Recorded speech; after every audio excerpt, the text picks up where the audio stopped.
To haul placardable hazardous materials, the driver must hold which endorsement? H. Hazmat endorsement. This endorsement certifies the driver has passed required background checks and training. Here's another. Hazardous materials regulations are found in which title of the CFR? Title 49. Title 49 CFR contains the rules governing the transportation of hazmat. On to the next. Who is responsible for correctly describing hazardous materials on shipping papers? The shipper. The shipper knows the contents and must certify the proper description. Let's move on. Where must hazardous materials shipping papers be kept while driving? In clear view, within reach of driver.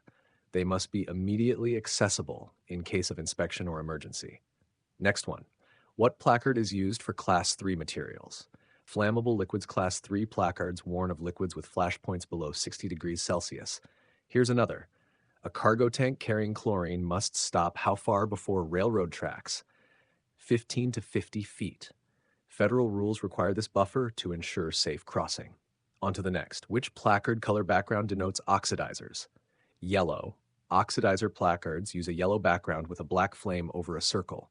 Let's keep going. Poison inhalation hazard. Placards feature which symbol?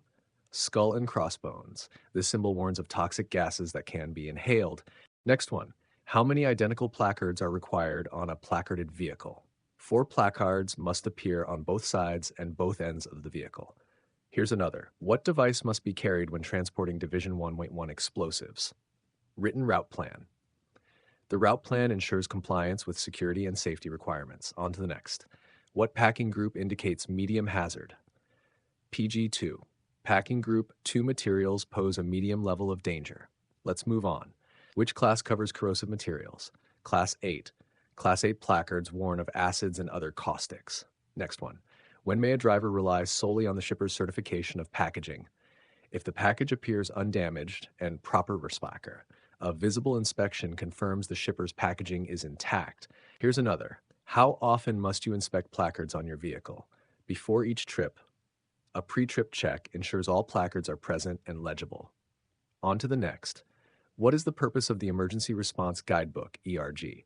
Provide initial spill fire response. The ERG gives first responders and drivers guidance on protective actions. Next one, if a package won't hold a hazard label, where is the label placed? On a securely attached tag, tags serve as portable labels when direct application isn't possible. Here's another. Which hazard class uses an orange background placard? Explosives, Class 1. Class 1 placards use orange to indicate explosive materials. Let's move on. Shippers must certify on the shipping paper that they have properly prepared the shipment. This certification confirms compliance with hazmat packaging rules. On to the next. Who must sign the Uniform Hazardous Waste Manifest? Driver. The driver's signature acknowledges receipt and responsibility for the waste. Next one. During a leak response, first consult the ERG for protective actions. The ERG outlines immediate steps for safety zones and PPE. Here's another. What gear should you use on steep downgrades with hazmat? Low gear. Low gear helps control speed and reduces brake overheating. On to the next. If you discover a cargo leak, you should not smell the material to identify it. Detecting by smell can be dangerous. Use shipping papers and ERG instead. Next one. When storing placards off-duty, you must remove or cover them. This prevents misrepresentation of non-hazmat loads. Here's another. What is the minimum tire pressure check interval on hazmat placarded vehicles?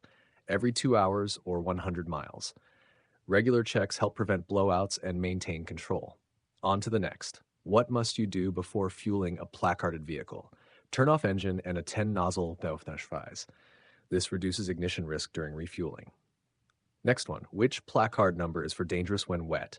4.3. Class 4.3 placards warn of materials that react dangerously with water. Here's another. What does Class 5.1 indicate? Oxidizers. These materials support combustion and can intensify fires. Let's move on.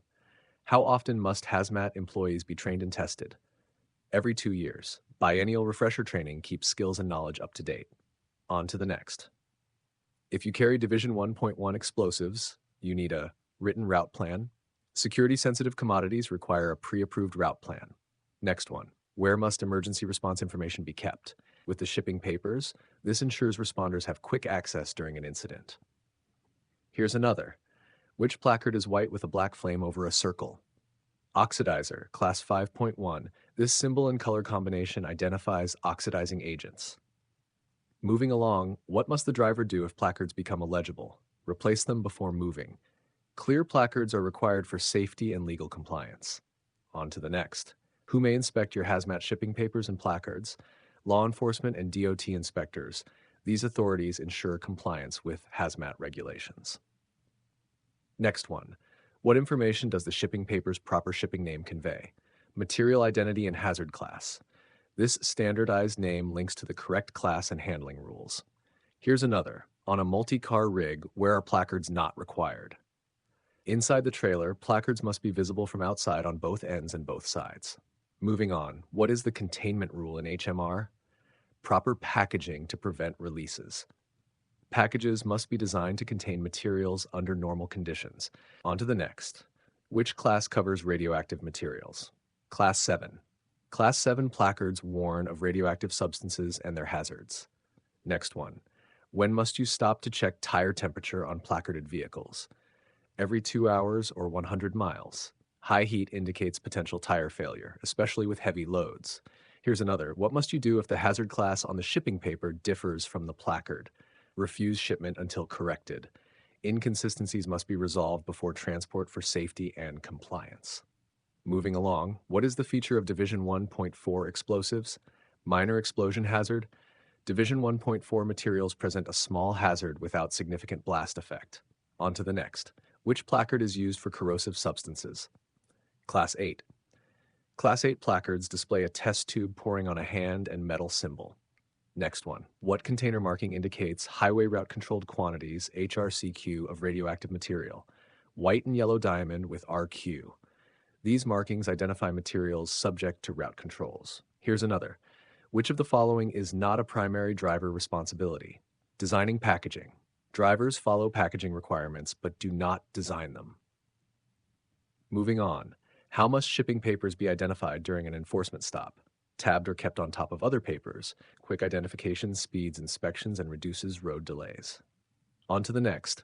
What must you carry when hauling large quantities of flammable gases? 10 BC fire extinguisher.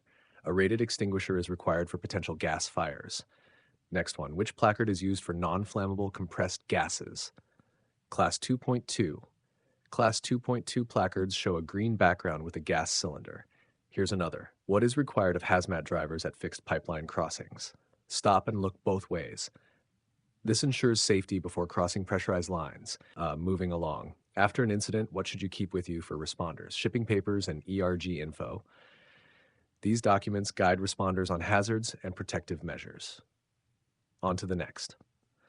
What training must hazmat drivers complete before appointment? ELDT HME course. The entry-level driver training for hazardous materials endorsement is mandatory. Next one. How far must you park from a divided highway if placarded? At least 5 feet from the roadway. This buffer keeps hazmat vehicles clear of traffic flow.